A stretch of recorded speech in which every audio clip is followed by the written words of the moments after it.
ఇండియాలోనే number 1 varicose veins hospital Avis vascular centre.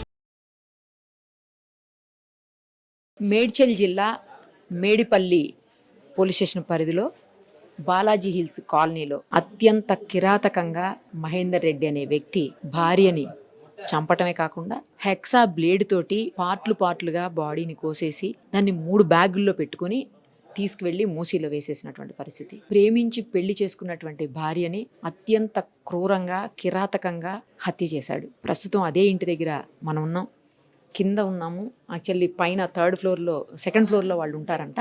ఇక వాళ్ళు కింద ఫ్లోర్లో ఉన్న వాళ్ళు కూడా వెకేట్ చేసేస్తున్నారు. ఈ సిచ్యువేషన్ జరిగిన తర్వాత ఎవరు మాత్రం ఉంటారు ఇక్కడ ఇలాంటి పరిస్థితుల్లో, అందుకనే వాళ్ళు వెకేట్ చేస్తున్నారు. ఇది వాళ్ళ ఆమెతో మాట్లాడదాం మళ్ళీ. ఈ పైకి వెళ్ళేటువంటి దారి ఇది చాలా చిన్నగా, అసలు జస్ట్ ఒక మనిషి పట్టేంత గ్యాప్ మాత్రమే ఉంది ఇక్కడ. ఇప్పటికే 1st ఫ్లోర్లో వాళ్ళు ఖాళీ చేసి వెళ్ళిపోయారంట. ఎందుకంటే ఇది శనివారం నాడు జరిగింది ఈ మర్డర్. ఆ రోజు అమావాస్య అని చెప్పేసి, అమావాస్య కాబట్టి ఇంక ఇంట్లో మేము ఉండమని చెప్పేసి సామాను ఎక్కడదక్కడ సామాను కూడా వదిలేసి మరీ వెళ్ళిపోయారని చుట్టుపక్కల వాళ్ళు చెప్తున్నారు. వీళ్ళు కూడా ఖాళీ చేసి వెళ్ళిపోయారని. ఇప్పుడుగా కింద వాళ్ళు కూడా ఖాళీ చేస్తున్నారు. ఒకసారి పైకి వెళ్దాం రండి. ఇక్కడ చూడండి, బహుశా ఆ అమ్మాయివే చెప్పులు అనుకుంటా. కింద ఒకసారి చూడొచ్చు చెప్పులు మనం. ఇదిగోండి, ఇదే ఇల్లు. స్వాతి అలియాస్ జ్యోతి అలాగే మహేందర్ రెడ్డి ఇద్దరు లాస్ట్లో ఉన్నటువంటి ఇల్లు. జస్ట్ 1.5 మంత్ వచ్చింది వాళ్ళు ఇక్కడికి వచ్చి, అంతే టైం అయింది. ఇంతకుముందు వేరే ప్లేస్లో ఉన్నారంట. ఫస్ట్ స్టార్టింగ్ పెళ్ళైన కొత్తలో 24లో మ్యారేజ్ అయింది. పెళ్ళైన కొత్తలో కొద్ది రోజులు ఇక్కడ ఉన్నారంట, ఇదే ఇంట్లో ఉన్నారు. ఆ తర్వాత మళ్ళీ వేరే కాలనీకి, వేరే ఏరియాకి వెళ్ళిపోయి మళ్ళీ ఒక 1.5 మంత్ ముందే ఇక్కడికి వచ్చారని తెలుస్తుంది. ఇప్పుడు అమ్మాయి 5 మంత్స్ ప్రెగ్నెన్సీ అంట. ఇంకొక 2 డేస్లో 3 డేస్లో అమ్మాయికి 6 మంత్స్ వస్తాయని చెప్పి కింద వాళ్ళు చెప్తా ఉన్నారు. సో అంటే అతను భార్యతో పాటు లోపల ఉన్నటువంటి బేబీని కూడా చంపేశాడు అనమాట. అంటే ఇద్దరిని చంపినట్టు 2 ప్రాణాలు తీశాడు. ఎంత దుర్మార్గమో మీరే చెప్పండి. యాక్చువల్లీ చిన్న గొడవలు అయ్యేవి తప్ప పెద్ద భారీ స్థాయిలో, మరీ చెప్పుకోదగ్గ స్థాయిలో ఎప్పుడైతే గొడవలు చూడలేదని కింద వాళ్ళు చుట్టుపక్కల వాళ్ళు చెప్తున్నారు. మరి ఇంతకుముందు కాకపోతే అతని మీద 498A కేసు పెట్టారని చెప్తున్నారు. సో 498A కేసు పెట్టిన తర్వాత కొద్ది రోజులు మళ్ళీ గొడవపడి మళ్ళీ కలిసే ఉంటున్నారు. అయినా కూడా ఇద్దరు తర్వాత ఈ మధ్యకాలంలో ఆ కేసు కూడా ఆమె వాపస్ తీసుకున్నారని, ఆ తర్వాత అతను ర్యాపిడో నడిపిస్తాడంట. పెద్దగా మరి అంటే చదువుకుని కూడా ర్యాపిడో నడిపిస్తున్నాడో తెలియదు. ఆమె కూడా బ్యూటీషియన్ కోర్స్ చేసిందంట. ఓపెన్ యూనివర్సిటీలో డిగ్రీ కోసం కూడా ఆమె కట్టిందంట. చదువుకోవటం అంటే చాలా ఇష్టం అని చెప్తున్నారు. జస్ట్ 22 ఇయర్స్ ఉంటుందంట ఏజ్ కూడా. తర్వాత అతనికి 27 ఇయర్స్ అని చెప్తున్నారు. కాకపోతే ఏంటంటే కూడా ఇద్దరు ఇంటి పక్క ఇల్లే. వికారాబాద్లో ఇద్దరిది పక్క ఇల్లే. కామారెడ్డి అనే ఏరియాలో, కామారెడ్డి కూడా అంట. సో ఇద్దరిది పక్క ఇల్లు.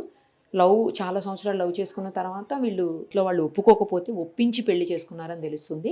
ఆ అమ్మాయి ఏమో యాదవ కులానికి సంబంధించినటువంటి అమ్మాయి, ఆ అబ్బాయి ఏమో రెడ్డి కులానికి సంబంధించినటువంటి అబ్బాయి. వీళ్ళింట్లో ఇద్దరు కూడా ఒప్పుకోలేదంట.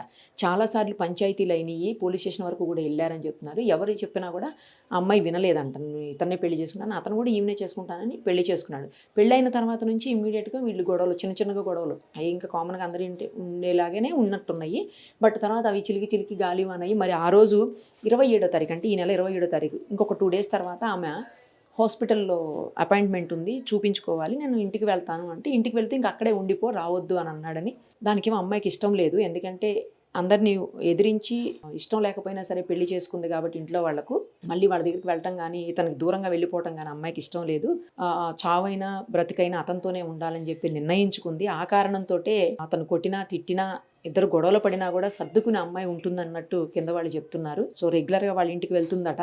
అమ్మాయి వాళ్ళతో మాట్లాడడము, చూడడము, చేయటం, అన్ని జరిగేవన్నీ చెప్పడం అంతా కూడా చేస్తుందని తెలుస్తుంది. సో కాల్షియం మీద తక్కువ ఉంది. దానికి కూడా ఫ్రెండ్ని అడిగి 500 తీసుకొని పాలు, మెడిసిన్ ఏదో తెప్పించుకుందని చెప్తుంది కింద ఆమె. సో ఈ కండిషన్స్ ఏంటంటే ఇవన్నీ చూస్తుంటే ఇంకా ఏమీ చేయలేక అమ్మాయి ఇతనితోటే ఉంది.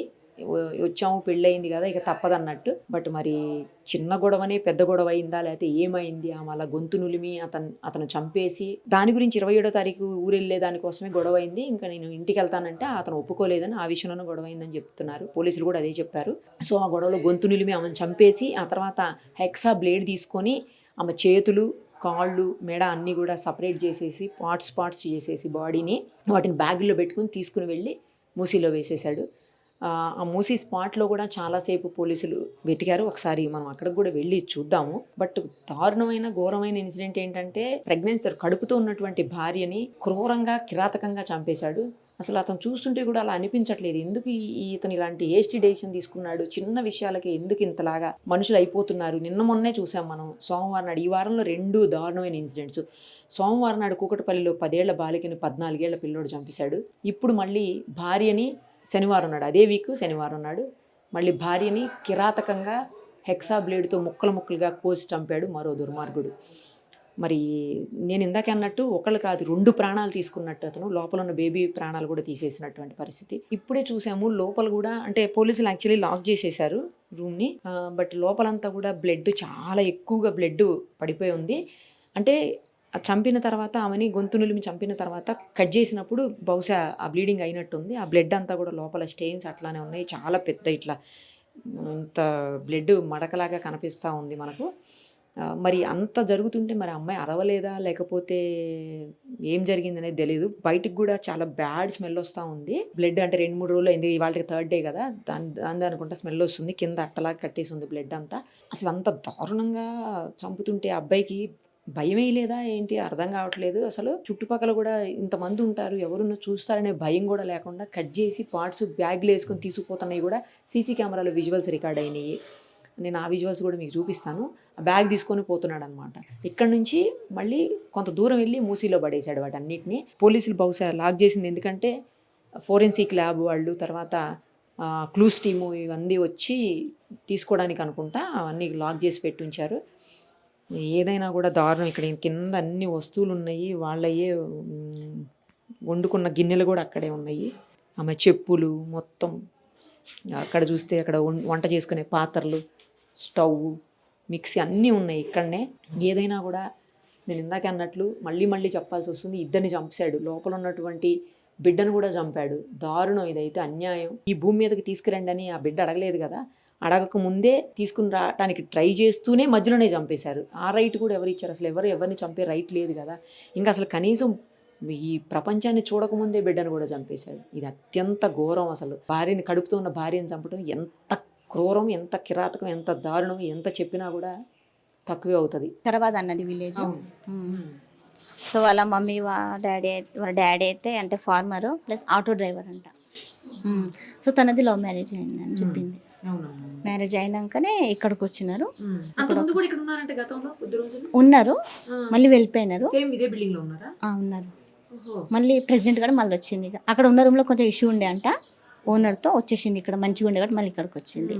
ఇక్కడికి వచ్చి మళ్ళీ 1.5 month కూడా కానీ అప్పుడే ఇట్లా అయిపోయింది. మన రింగ్ రోడ్ దగ్గర హాస్పిటల్లో చూపించుకుంటుంది, గవర్నమెంట్ హాస్పిటల్. రింగ్ రోడ్ దగ్గర ఉంది కదా గవర్నమెంట్ది, అక్కడ చూపించుకుంటుంది. ఇంకా 2 days అయితే తనకి 6 months. ఇప్పుడైతే శ్రీమంతం చేసుకునేది ఉండే, వాళ్ళ మమ్మీ ఇక నాకు ఫోన్ చేసేది కదా, మాట్లాడింది. అమ్మా నేను నాకైతే అక్కడ రాలేను, ఇక నీకు డబ్బులు వేస్తా, నువ్వు చీర, శారీ, ఇంకా గాజులు తెచ్చి నా కూతురికి అమ్మా ఏమనుకోకు. తను కూడా సొంత అక్కలాగా అనుకుంది నన్ను. అట్లా అనేసి దగ్గరున్నా కాబట్టి నేను చూసుకున్నా మేడం కొంచెం ఆమెకి. కానీ తినడానికి ఇబ్బంది ఉండే. ఆయన ర్యాపిడో నడిపించేవాడు, కొంచెం డ్రింక్కి అలవాటు అయింది మేడం. దానివల్ల మరి గొడవలు అవుతుండొచ్చు. మరి అసలు ఈ రీజన్ చచ్చిపోవడానికి కారణం ఏందో. మరి రోజు మంచిగా వచ్చేది, కిందికి మంచిగా కూర్చునేది, ఛాయ్ తాగేది, మాట్లాడే వాళ్ళం, బయట కూర్చునేది. మరి సడన్గా ఇట్లా ఎందుకు చంపేసిండు అంత క్రూడిగా, అది అర్థం కావట్లే. ఇక మహేంద్ర ఆయన నోడుతో ఆయననే చెప్పాలి. గొడవలు పడేవాళ్ళ అండి రోజు ఇద్దరు? అంత ఎక్కువ ఏం లేదు. అంత గొడవలు అయితే మాకు సౌండ్ వస్తుంది కదా మేడం, ఎందుకంటే మా పైన ఉన్న కూడా వస్తుంది. సో ఫస్ట్ గొడవడ వెళ్ళిపోయారు కాబట్టి మళ్ళీ మధ్య గొడవ పడట్లే. నేనే చెప్పిన ప్రెగ్నెంట్ ఉన్నావు కదా, తగిన రాని చూడ తగులితే నీకే ఇబ్బంది అని సంజాయించిన ఆమెకి. మరి ఇట్లా దేని గురించి గొడవైందో, ఎందుకు కొట్టిండో అది తెలియదు. తిట్టాడు లేకపోతే కొట్టాడు అట్లా చెప్పేదా? మీతో మంచిగా ఉండేది కదా అక్క అక్క అని. అంటే అట్లా ఏం లో ఒకసారి కొట్టిండు అని చెప్పింది. చెవు దగ్గర పెయిన్ వస్తుంది, కమ్మ పోయింది అని చెప్పింది. ఇక్కడ చూసిన ఇక్కడ ఎర్రగా ఉండే చెవు దగ్గర, అదొకటి చెప్పింది నాకు. అంతే. ఇంకెక్కువ ఏంటంటే మ్యారేజ్ చేసుకుని వచ్చిన కాబట్టి చవన బతికని ఆయనతోనే అక్క అని చెప్పింది మేడం తను. ఇక కొట్టినా తిట్టినా సావని ఆయనతోనే. నేను ఏమన్నానంటే రక్షాబంధన్కి పంపిలే, తను మా ఇంట్లోనే కూర్చుంది. ఆయన ఇక్కడ ర్యాపిడోకి వెళ్ళిండు, మా ఇంట్లోనే కూర్చుంది తను. సొంత తమ్ముడు ఉన్నాడు, చెల్లె ఉంది, ఉన్నారు. కానీ అయినా ఇక్కడ నాగులు వాళ్ళ పిన్ని ఉంటుంది, వాళ్ళ పిన్ని దగ్గర తీసుకెళ్ళి రాఖీ కట్టించుకొని తీసుకొని వచ్చిండు. మళ్ళీ 2 days అయినా మళ్ళీ నా కొడుకుకి రాఖీ కట్టింది మా ఇంట్లోనే. నా కొడుకుకి రాఖీ కట్టింది. మా ఇంట్లో కూర్చొని. అయితే నేను ఎందుకనంటే ప్రెగ్నెంట్ కాబట్టి అమ్మ వాళ్ళ ఇంటికి వెళ్ళు, రక్షాబంధన్కి అక్కడే ఉండు, 2 days ఉండిరా, నీకు నువ్వు ప్రెగ్నెంట్కి రైట్స్ ఉన్నాయి, నీకు ఎవరు ఏమనరు, మహేందర్ ఉండి వెళ్ళిపోతే మొత్తానికి అక్కడికి వెళ్ళిపో అన్నాడంట మేడం తనకి. నేనన్నా ఇప్పుడు డెలివరీ టైం కాబట్టి 7 monthsలో అవ్వచ్చు, 8 monthsలో కావచ్చు, అలాంటి టైంలో అమ్మ చాలా అవసరం, మీ అమ్మని ఇక్కడ పిలిపించుకో. కానీ భయపడింది మరి, ఇక్కడ రాలే వాళ్ళ మమ్మీ అయితే. ఇక మేనత్త ఎవరో ఉన్నారు, ఆమె వస్తా అన్నదక్క, నాకు అంటే 9 months అట్లా పడితే కదా మేడం, అప్పుడు వస్తా అన్నది అని చెప్పింది. ఇంకా ఇంతకుముందు ఏమైనా జాబ్ చేసిందండి ఆమె? టెలికాలింగ్ చేసింది మేడం. కొన్ని రోజులు అయితే నాచారంలో మన టాబ్లెట్స్ కంపెనీలో చేసింది, మళ్ళీ స్మెల్ పడట్లేదు అక్క అని చెప్పింది. అక్కడ ఏమంటారు మానేసింది. అగైన్ మళ్ళీ ఎయిర్టెల్ టెలికాలింగ్ చేసింది మేడం. మరి అక్కడ ఎందుకు మానేసిందో చెప్పలేదు నాకు ఇంకా, ఎందుకంటే ఇక్కడ నుంచి వెళ్ళిపోయినారు కదా. మామూలుగా అయితే నాకు చాట్ చేస్తుండే, ఇక అక్కడ ఎందుకు మానేసిందో నాకు చెప్పలేదు, ఇంకా మానేసింది. ఇంకా మహేందర్ రెడ్డి మాట్లాడేవాడండి మీతో? ఎట్లా అంటే మేడం, ఆయన వాటర్ వచ్చినప్పుడు కిందికి వస్తుండే, నేను నింపి పెడితే పైకి తీసుకెళ్తుండే వాటర్, మొత్తం పూరా కదా. తను ఎక్కువ ఎక్కడం దిగడం చేయొద్దనే చిల్లుకాలు వెళ్ళిపోయింది, ప్రెగ్నెంట్ ఉంది కాబట్టి ఎక్కువ దిగకపోతుండే. ఇక తమ్ముడు వెళ్ళిపోగానే కిందికి వచ్చేది, ఇక మా ఇంట్లో కూర్చునేది కాసేపు, ఇంకా అది ఇది మాట్లాడుకుంటా, ఫోన్లో చూసుకుంటా అట్లా. లేదు మేడం, లేదు. తను కన్సీవ్ అయింది అయినాక అక్కడనే వాళ్ళ అమ్మ వాళ్ళతో షేర్ చేసిందంట, నూడిల్స్ తిన్నది, మంచూరియా తిన్నది. ఇక సెకండ్ టైం కన్విన్స్ అయింది కదా అయినాక అక్కడ వాళ్ళ అబార్షన్ అయిపోయిందని చెప్పింది. ఇది సెకండ్ టైం అయిపోయింది, అబార్షన్ అయిపోయింది అక్క అని చెప్పింది మేడం నాకు. మీరు ఎప్పటి నుంచి ఉంటున్నారండి ఇక్కడ? నేను నియర్లీ 13 years అవుతుంది మేడం ఈ ఇంట్లో ఉండబట్టి. ఏంటి సర్దేసుకుంటున్నారు? ఖాళీ చేస్తున్నా, ఇంకా వెళ్ళిపోతున్నా అమ్మోళ్ళ ఇంటి సైడ్, అక్కడ రూమ్ తీసుకున్నా, వేరే దగ్గర ఇల్లు తీసుకున్నా, వేరే దగ్గర షిఫ్ట్ అవుతున్నా. వెళ్ళకపోతుండే కానీ ఇంకెందుకన్నా మనసు ఒప్పుకోట్లే ఇక్కడ ఉండడానికి. తను ఇక్కడనే ఇంట్లో ఇక్కడ చూడండి, ఇక్కడ సోఫాలో కూర్చుంటుండే మేడం, ఇక్కడనే కూర్చునేది, ఈ సోఫా మీదనే కూర్చునేది. ఇప్పటికే నా కళ్ళలో అదే తిరుగుతుంది, పింక్ నైట్ వేసుకొని ఇక్కడనే కూర్చునేది మేడం. ఏమన్నా తినడానికి ఇచ్చిన ఆమెకి కొంచెం తిండి కోసం కూడా చాలా ఇబ్బంది పడింది మేడం తను. ఇంకా మా బావ వాళ్ళ తమ్ముడు ఇక్కడ హోటల్లో చేస్తాడు కాబట్టి టిఫిన్ తీసుకొస్తే ఆమెకి ఇస్తుండే. కడుపు అబ్బా లాస్ట్ టైం తిన్నదంటే 4 ఇడ్లీలు 2 వడలు మేడం మా ఇంట్లో, అదే ఇంకా లాస్ట్. మళ్ళీ కిందికి రాలేదు తను, రాకపోతే నా ఫోన్లో మెసేజ్ పెట్టినా. యాక్చువల్లీ నేను బయట కూర్చున్నప్పుడు మహేందర్ని అడిగిన, ఏమైంది మహేందర్, జ్యోతి కిందికి ఎందుకు రాలేదు అంటే, ఫ్రెండ్ వాళ్ళ ఇంటికి వెళ్ళిందక్క అన్నాడు. ఇక నాకు ఎందుకో మనసు ఆరాటపడింది, ఆమెకి ఇక్కడ ఫ్రెండ్ ఇవ్వలేరు, ఒక్క ఫ్రెండ్ ఉంది, అది వరంగల్ సైడ్ ఉంటుంది, శ్వేత తను. మరి ఇక్కడ ఇవ్వలేరు, ఎవరింటికి వెళ్తే తను. నాకు కూడా ఒక మాట ఎందుకు చెప్పలేదని 10:14 నేను పడుకునే ముందు నా కొడుకుతో కూడా చెప్పిన, ఎందుకు రా జ్యోతగా కిందికి రాలేదనేసి. ఇక మెసేజ్ పెట్టి నేను ఫోన్ సైలెంట్ పెట్టి పడుకున్నా మేడం. ఇంకా ఇక నెక్స్ట్ 2:30కి పోలీసు వాళ్ళు వచ్చారు. అయినా వాళ్ళ బావకు చెప్పిండంట, ఇట్లా జ్యోతి ఊరేసుకొని చచ్చిపోయింది అనేసి. ఆ రోజు మార్నింగ్ ఏ టైం జరిగింది అసలు? అంటే శనివారం నాడు అంటే మాకు నైట్ తెలిసింది మేడం, ఆయన ఎప్పుడు చంపిండు అనేదే తెలుస్తలే. బ్యాగుల్లో ఆ ముక్కలు కూడా పెట్టుకుని తీసుకెళ్ళి అప్పుడు మేము బయట కూర్చున్నప్పుడు మాట్లాడినా కదా, లోపలికి వచ్చేసాను. మళ్ళీ వెళ్ళేటప్పుడు నేను చూడలే, నేను అన్నం వండని లోపలికి వచ్చేసిన, ఆ మాట మాట్లాడినా కదా, అన్నం వండని లోపలికి వచ్చేసిన. అప్పుడు పోయాడా బయటికి? మీరు లోపలికి వచ్చి చూసే వెళ్ళాడేమో ఆ టైంలో. మేబీ ఉండొచ్చు మేడం, మేబీ ఉండొచ్చు. 2-3 బ్యాగులు తీసుకుని వెళ్ళాడంట కదా. ఒక్కసారి అయితే చూసినారు వాళ్ళు, సీసీ కెమెరాలో కనిపిస్తుంది మనకు ఒకసారి వెళ్ళడము. నేను ఎందుకు ఆయనతో పలకరేం జరిగిందంటే, మా ఓనర్స్ 4 brothers, సో వాళ్ళ ఆటో ఉన్నాయి కాబట్టి ఇక్కడ పెట్టకమ్మా మహేంద్ర, వాళ్ళకి ఇబ్బంది అవుతుంది, రోజు ఎక్కడ పెట్టుకుంటే అక్కడే పెట్టుకో అని చెప్పిన. లేదక్క నేను అక్కడనే పెట్టుకుంటున్నా, తీసేస్తా, ఎందుకంటే ర్యాపిడో కాబట్టి ఎప్పుడు బుకింగ్ పడితే అప్పుడు వెళ్ళిపోవాల్సి వస్తుంది కదా మేడం, అలా ఇక్కడ పెట్టుకున్నాక అన్నాడు. మళ్ళీ ఏమనిపించిందో, అక్కడ బాలు వాళ్ళ ఇంటి సైడ్ అక్కడ అరుగు మీద పెట్టుకున్నాడు బైక్. మరి ఇట్లా వెళ్ళి అక్కడ నుంచి అట్లా వెళ్ళిపోయింది మేడం. ఇంకా మనకు సీసీ కెమెరాలో కనిపిస్తుంది. సాయంత్రం మా దగ్గర ఉండే, నెక్స్ట్ డే ఇంకా కిందికి రాలే మేడం, అస్సలు కిందికి దిగలేదు. కిందికి దిగకపోతే నేను ఈవినింగ్ అడిగాను మేడం, ఏమైంది స్వాతి అసలు కిందికి రాలేదా. శుక్రవారం రాత్రి అడిగారా మీరు? శుక్రవారం ఆమె బతికే ఉండే మేడం అసలుకి, అంటే కింద ఉండే పసుబట్టి కూడా వెళ్ళిన ఆమె ఉండే మేబీ శనివారమే అయిండొచ్చు, ఎందుకంటే శుక్రవారం తను ఉంది,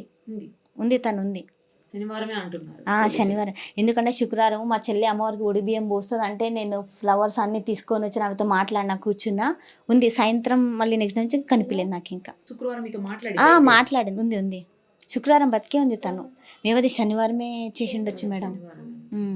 ఎప్పుడు ఈ నెల రోజులు ఎవ్వరు రాలే మేడం, ఎవ్వరు రారు అసలుకి. వాళ్ళు ఊర్లో కాబట్టి వాళ్ళు ఏమన్నారంటే, మీరున్నా మంచిగా ఉండండి, గొడవ పడకుండా కలిసి ఉండండి వాళ్ళు సంజాయించారు అంతే. ఇంకా వాళ్ళైతే ఎవరు ఇక్కడ రాకపోయేది. ఇక నేనే అన్నా, నువ్వు వెళ్ళు మీ అమ్మ వాళ్ళ ఇంటికి వెళ్ళిపోతే మొత్తానికి వెళ్ళిపో అంటుండక్క. అట్లా నేను వెళ్ళను అని అన్నది. కానీ నువ్వు ప్రెగ్నెంట్ ఉన్నావు కాబట్టి ఏ టైంలో ఎట్లా చెప్పలేం జ్యోతి, నువ్వు వెళ్ళని చెప్పిన ఆమెకి. కానీ తను వెళ్ళలే మేడం.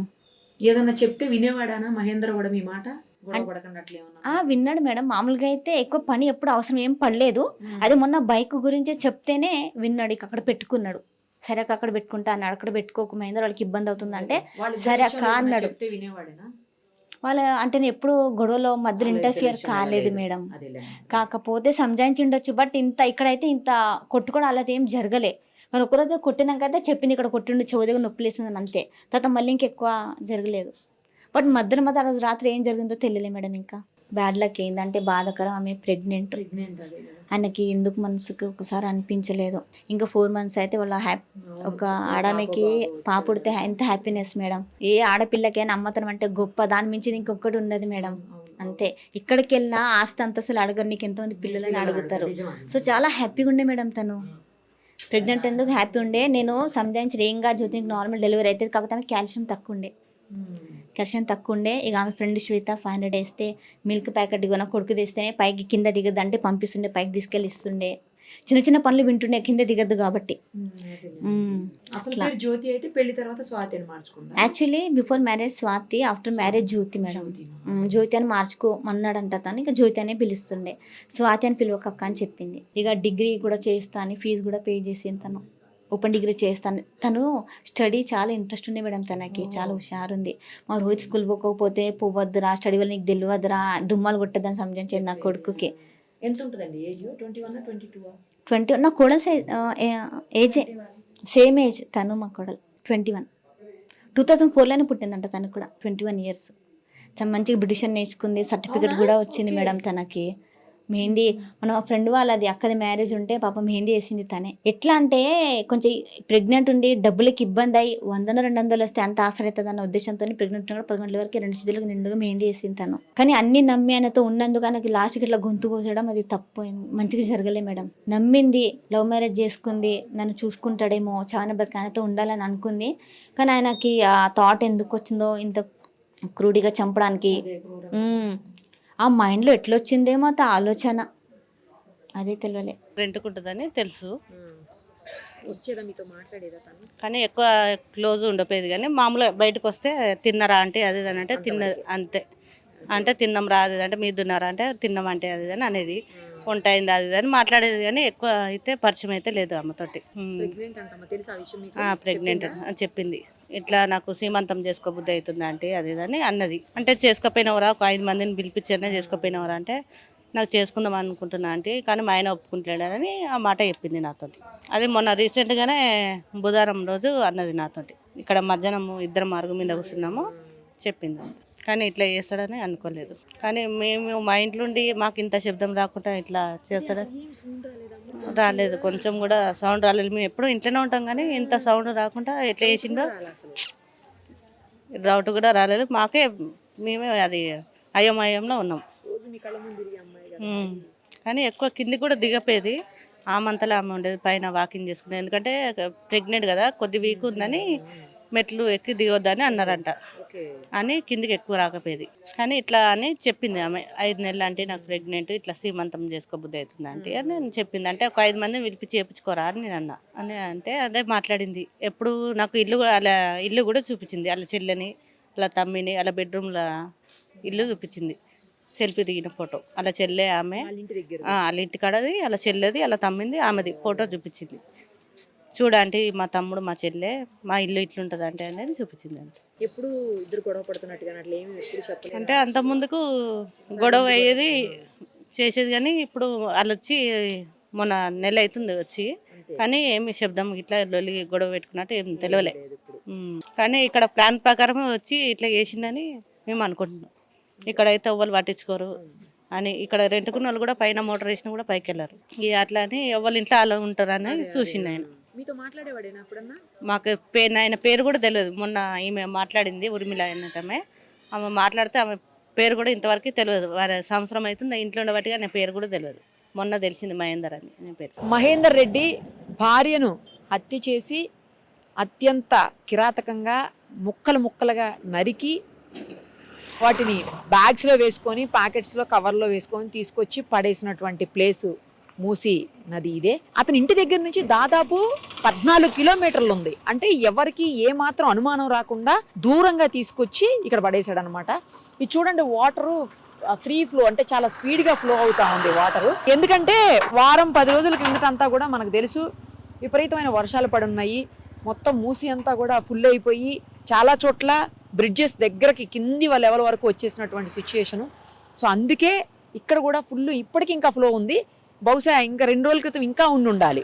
నైట్లో పడేశాడని చెప్తున్నారు. సో ఆ రోజు నైట్ పడేసి మళ్ళీ విచిత్రం ఏంటంటే బ్లడ్ స్టెయిన్స్ అక్కడనే ఉన్నాయి. చాలా పెద్ద మరక ఉంది, ఇందాక మనం విజువల్స్లో చూసాము. అది కూడా ఆ బ్లడ్ మనకు అక్కడే పెట్టుకొని ఏమీ తెలియనట్టు నా భార్య కనిపించట్లేదని చెల్లెలకు ఫోన్ చేయటం, ఆ తర్వాత ఆమెమో భర్తకు చెప్పటం, మళ్ళీ ఆ భావం తీసుకొని భార్య కనిపించట్లేదని చెప్పి పోలీస్ స్టేషన్కి వెళ్ళి కంప్లైంట్ ఇవ్వటం. అసలు ఎంత చూడండి, ప్రేమించాడు, అన్నేళ్ళు ప్రేమించాడు, అన్నాళ్ళు భార్యతోటి కాపురం చేశాడు, ఇంట్లోనే ఉన్నారు ఇద్దరు కలిసి, కష్టాలు సుఖాలు అన్నీ పంచుకుని ఉంటారు ఆ కొన్నాళ్ళైనా.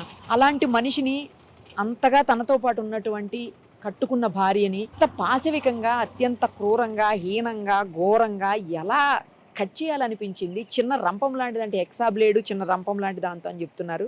ఆ రంపాన్ని కూడా పోలీసులు హ్యాండ్ ఓవర్ చేసుకున్నారంట. సో అలాంటి పరిస్థితుల్లో అంత ఇదిగా ఉండేటువంటి భార్యని, ఎంత కోపం ఉన్నా ఎంత కసి ఉన్నా వదిలేస్తే అయిపోయేది కదా. ఆమె బతికేది, లోపల బేబీ పుట్టేది, ఏదో జరిగేది. తర్వాత ఎందుకు చంపాలి? ఇంత ఘోరంగా చంపి మళ్ళీ ఏ మాత్రం అనుమానం రాకుండా ఆ పార్ట్స్ అన్నీ తీసుకొచ్చి ఇందులో పడేశాడంట. ఇప్పుడు ఆ పార్ట్స్ కోసం పోలీసులు అందరూ వెతికారు. నిన్న అంతా కూడా పోలీసులు గాలించారు, కానీ ఎక్కడా ఎలాంటి క్లూ కూడా దొరకలేదు. ఒక్క చిన్న పార్ట్ కూడా దొరకలేదు. ఈ వాటర్ స్పీడ్ ఫ్లోకి ఆ పార్ట్స్ ఎటుపోయినాయో ఏంటో మరి. ఇక్కడ దొరికినా కూడా నాకు తెలిసి తలకి సంబంధించి, ఎందుకంటే హెడ్ కూడా కట్ చేశాడు కాబట్టి ఏమన్నా ఆ స్కల్ అట్లాంటివి ఏమన్నా దొరుకుతాయేమో మరి. లేకపోతే లోపల కూడా రకరకాలైనటువంటి, అంటే ఫిషెస్ అట్లా ఉంటాయి కదా అన్నీ, అవి ఏమన్నా తినొచ్చు. లేదంటే సైడ్కి వచ్చినప్పుడు కుక్కలు ఉంటాయి, ఇట్లా రకరకాలైనటువంటి ప్రాణులు ఉంటాయి కాబట్టి తెలీదు, దొరుకుతుందో లేదో గ్యారంటీ లేదు.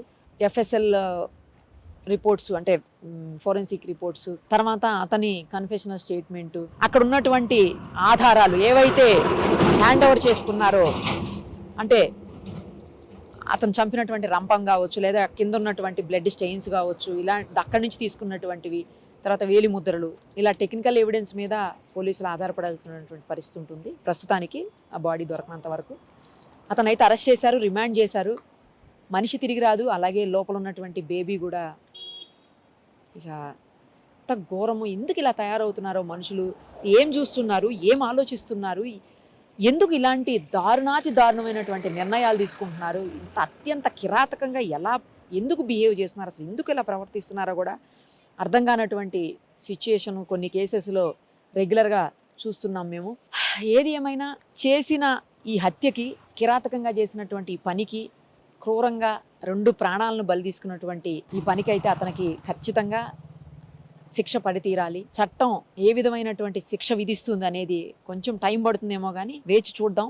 ఖచ్చితంగా అతనికైతే అతను చేసినటువంటి దుర్మార్గానికి చట్ట ప్రకారం శిక్ష అయితే అనుభవించి తీరాల్సిందే.